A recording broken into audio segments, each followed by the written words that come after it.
Guys, punta muna tayo ng bundok guys. Nanguha muna tayo ng kamuting kahoy. Ang dami guys, oh. Lalaki. Oh, nabayaan lang yan guys. Yan. Pinabayaan lang yan. Yung malalaki lang kinukuha. Yan oh. Guys, kita mo yan? Kikita mo yan.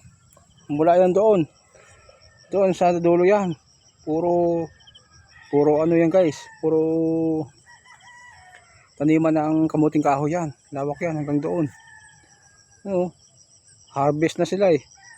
Oh. Oh, lalaki guys. Nabiyaan na oh. Sayang, daming sasayang ng mga pwede pang ano ng mga kumakain ng kamuting kahoy. Pakalat-kalat lang guys oh. Reject na yan guys. Yung pinipili na yung malalaki. Oh, dami. Oh. Tawa ka dito guys. Tingnan mo lang. Siguradong busog na busog ka dito guys. 3 piraso lang. Talagang mapapawaw ka talaga sa sarap ng kamuting kahoy. Dito yan guys sa sa ng Silang, Cavite.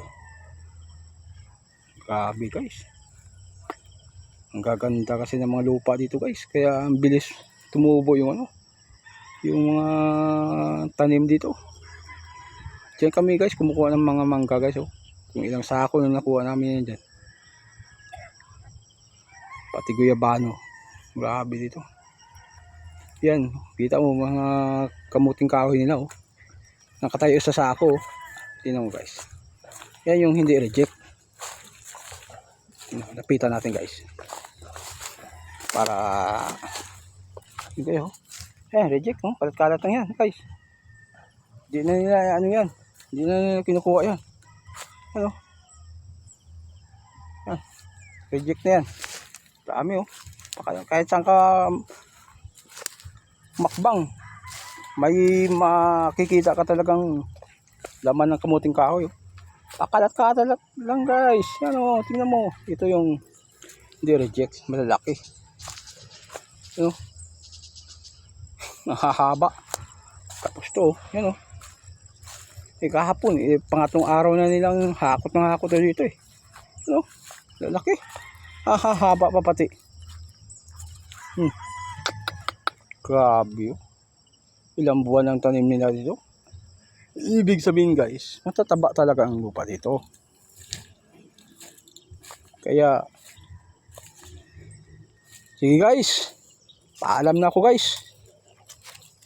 Huwag niyong kalimutan mag-like at mag-share guys. Subscribe sa YouTube channel ko. Salamat guys.